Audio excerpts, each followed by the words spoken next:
Bà ngàyนี้ខ្ញុំមកនិយាយរឿងអ្នកលេង Facebook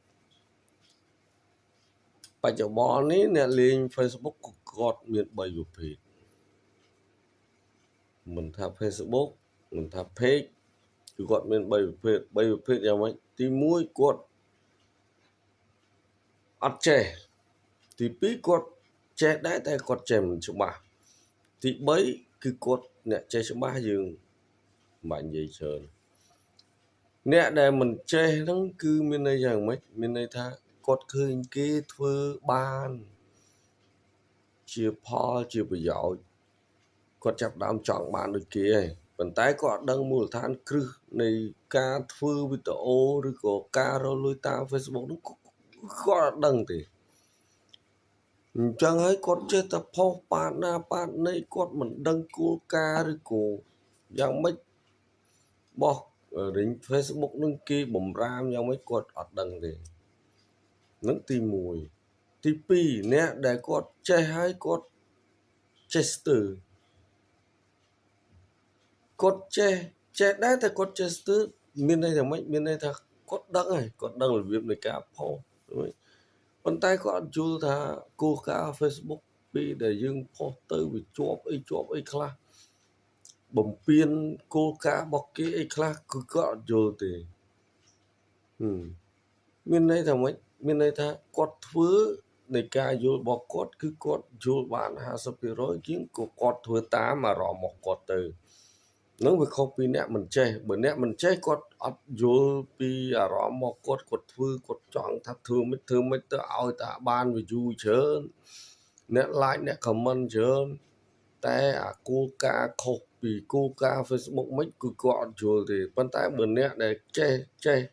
50% ដល់ប្រភេទទី2នេះគឺគាត់ចេះដែរតែគាត់ពេលខ្លះក៏គាត់ខ្វះចន្លោះដូចជាផុសទៅមិនមានម៉ោងមិនមានពេលវេលាច្បាស់លាស់សម្រាប់ការផុសទី2គាត់យកបទចម្រៀងមកកាត់ចូលក្នុងអរិញវីដេអូរបស់គាត់ហ្នឹងហើយអ្នកទី3ហ្នឹងយើងនិយាយឲ្យស្រួលស្ដាប់គឺអ្នកដែលគាត់ចេះគាត់ដែលចេះហ្នឹងគឺគាត់សិក្សាច្រើនសិក្សាជាក់ស្ដែងដូចខ្ញុំក៏មិនថាខ្ញុំចេះដែរប៉ុន្តែខ្ញុំយកចង់និយាយថាយើងរៀបចំខ្លួនទៅតាមអ្នកដែលគាត់ចេះហើយសិក្សាពីគាត់ប្រកបណាស់ថាបើយើងចេះអត់គ្រូក៏មិនអាចថាទទួលផលប្រយោជន៍ពី Facebook មិនថាការលក់ផលិតផលឬក៏ចង់រកលុយពីមាតិកាសំខាន់យើងត្រូវមានគ្រូចេះអត់គ្រូគឺចេះមិនប្រកបទេប្រភេទអ្នកទី2អញ្ចឹងបើអ្នកដែលចេះប្រកបគេមានគ្រូគេមានចង់និយាយថាគ្រឹះរបស់គេរឹងមាំគឺគេត្រូវតែចូលរៀនហើយ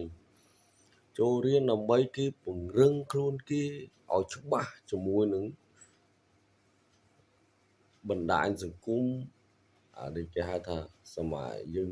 ហៅថា social media នឹងចឹងមិនថាវីដេអូយើងមិនមែនចេះតែធ្វើឲ្យតែបានទេ Facebook គេចាប់ណាស់អ្នកមិនចេះដូចខ្ញុំនិយាយពីដើមអញ្ចឹងគឺគេមិនចេះគេធ្វើតាមដំណើររបស់គេប៉ុន្តែបើអ្នកចេះ50% គេចេះដែរតែគេនៅខ្វះចន្លោះអញ្ចឹងមានន័យថាចេះអត់គ្រូតែបើគេអ្នកចេះច្បាស់គេមានគ្រូគេមានរបៀបច្បាប់ទម្លាប់របស់គេអាហ្នឹងគេធ្វើទៅគឺដឹងគេជោគជ័យហើយ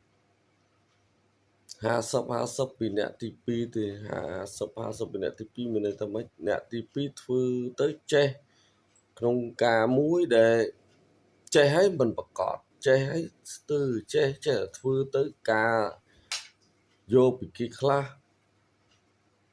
ខ្លួនឯងខ្លះចេញពីគំនិតខ្លួនឯងខ្លះប៉ុន្តែបើអ្នកគេចេះប្រកបគេដឹងហើយតើវីដេអូធ្វើយ៉ាងម៉េច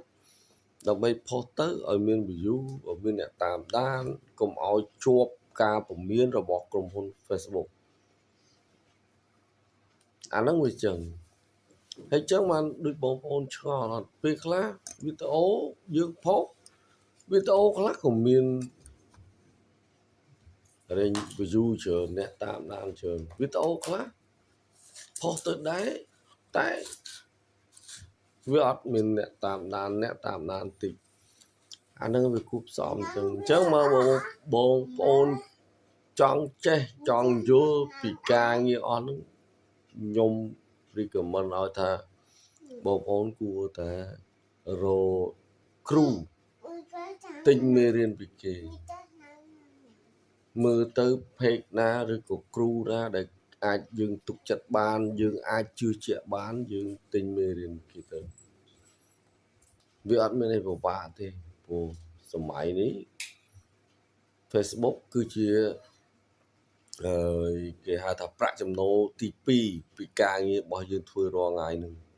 តិចច្រើនសំខាន់លើបងប្អូនព្យាយាមធ្វើបាទសូមអរគុណតាមដានវីដេអូខ្ញុំបន្តទៀត